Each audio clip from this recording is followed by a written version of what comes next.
बादशाह सलामत फट गए। उल्टा नगर के बादशाह सलामत जब नृत्य करते दरबार में दाखिल हुए तो नकीब ने कड़क कर कहा, बाअदब बा मुलाहजा होशियार, शहंशाह मुअज्जम, आला हजरत, फरमा रवाई उल्टा नगर तशरीफ लाते। और पुकारने वाला अभी पूरी बात भी ना कहने पाया था कि बादशाह सलामत धड़ाम से वजीर आजम के कदमों में गिर पड़े। वजीर आजम ने 4-5 सिपाहियों की मदद से हुजूर को बड़ी दिक्कत से उठाया। आप हाँकते हुए उठे और डांट कर बोले, ये कौन बदतमीज हमारे सामने गिर पड़ा। वजीर आजम सरखोजा कर बोले, मेरे ख्याल में तो हुजूर खुद ही गिर पड़े थे। कौन? हम यानी माप दौलत। वह चीख कर बोले, ठहर जा, तुझे इस गुस्ताखी का हम अभी मजा चखाते हैं। कोई है? 2 सिपाहियों ने आकर सलूट लगाई। ले जाओ इसे। बादशाह सलामत ने सिपाहियों को हुक्म दिया, और इसकी नाक में बूस भर दो। सिपाहियों ने कुछ देर की, तो आपने उछल कर फरमाया, मैं कहता हूँ ले जाओ, और फिर धड़ाम से नीचे गिर पड़े। असल में बात ये थी कि उल्टा नगर के बादशाह सलामत इतने मोटे थे कि बस बहुत ही मोटे थे। एक तो बेतहाशा मोटापा और दूसरे आपकी दाहिनी टांग बाएं टांग से कुछ छोटी थी। इसलिए बादशाह सलामत को जरा सी भी ठोकर लगती तो आप वध से नीचे गिर पड़ते और फुटबॉल की तरह जमीन पर लौटते फिरते।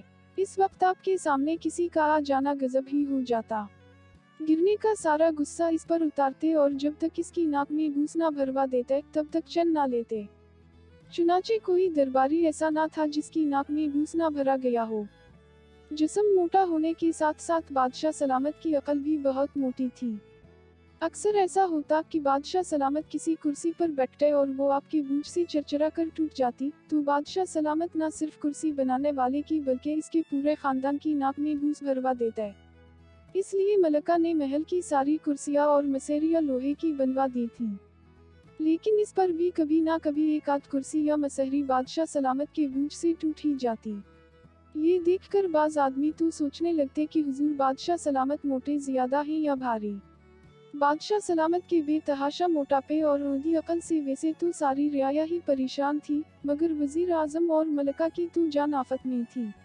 और जब से बादशाह सलामत ने वजीर आजम साहिब की नाक में घूस भरवाया था तब से तो वो और भी डरने लगे थे, और हर वक्त ऐसी तजवीज़ी सोचते रहते कि किसी तरह बादशाह सलामत का मोटापा खत्म हो, ताकि इसकी और रियाया की जान इस मुसीबत से छोटे।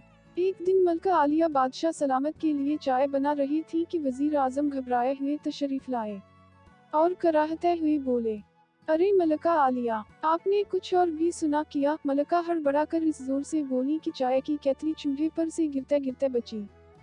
क्या बताऊं हुजूर? वजीर आजम पीठ खजा कर बोले, हुजूर बादशाह सलामत ने तो लोगों की जिंदगियां हराम कर दी हैं। कुछ कहोगे भी कि नहीं? मलका खफा होने लगी। कहूँ क्या हुजूर? वजीर आजम ने मिना बसूर कर कहा। किसी कम बखत ने हुजूर से ये कह दिया कि शहर के तमाम बच्चे आपको मोटू शाह कहते हैं। बस आपने फौज को हुक्म दे दिया कि वो सारा शहर के बच्चों को पकड़कर इनकी नाक में घूस भर दी। ये तो बड़ी बुरी बात हुई। मलका ने डरते हुए कहा, इससे तो रियाया में बेचैनी फैल जाएगी। जी और कुछ अजब नहीं कि लोग हुकूमत के खिलाफ बगावत कर दें। वजीर आजम साहिब बोले, बगावत? मलका सहम गईं। जी हम बगावत। वजीर आजम ने जोश में आकर मेज पर मुक्का लगाया और जब चोट लगी तो हाथ सहलाने लगे। तो फिर क्या करें? मलका ने पूछा। वजीर आजम सोचकर बोले, मेरे ख्याल में तो बादशाह सलामत के दबला होने की सिर्फ एक ही सूरत है, और वो ये कि आप हुजूर को रोटी जरा कम दिया करें। मलका तनफन कर बोली, क्या तुम ये चाहते हो कि बादशाह सलामत मेरी भी नाक में घूस भरवा दें? अरे नहीं मलका आलिया, वजीर आजम सटपिटा कर बोले, दरअसल फिर हमें कोई और ही तदबीर सोचनी पड़ेगी। इतने में एक नौकर भागा हुआ आया और बोला, हुजूर बादशाह सलामत फरमा रहे हैं कि चाय अभी तक नहीं आई। मलका जल्दी से बोली, कहना शक्कर खत्म हो गई थी, बाजार से मंगाई है, अभी आती है। नौकर चला गया तो मलका वजीर आजम से बोली, उल्लू की तरह मेरा मुंह किया तक रहे हो, कुछ बोलू ना?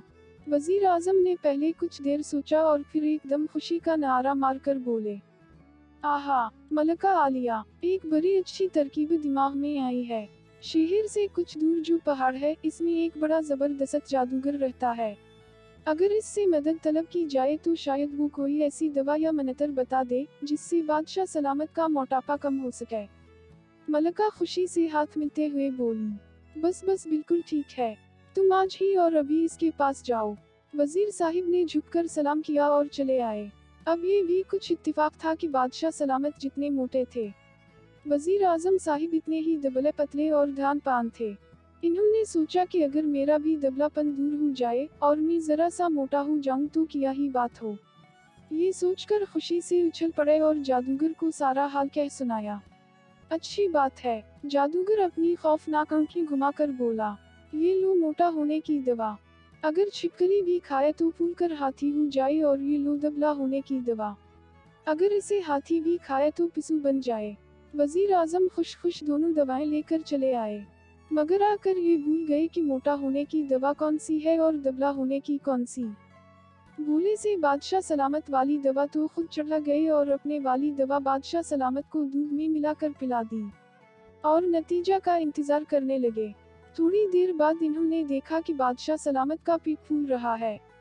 घबरा कर बोले, अरे हुजूर, आपका पीठ। बादशाह सलामत जलाकर बोले, कम बखत मेरा पीठ देख रहा है तो अपने आप को तो देख।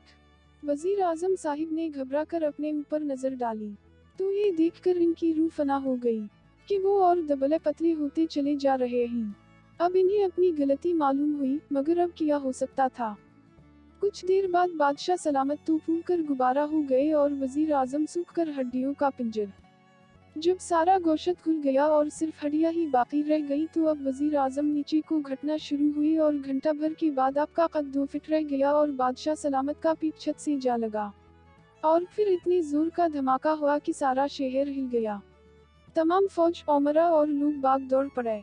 आकर किया देखते हैं कि बादशाह सलामत तो फटे पड़े हैं और इनके पास एक चिमटी रेंग रही है। ये वजीर आजम थे जो घट्टा घट्टा चिमटी के बराबर रह गए।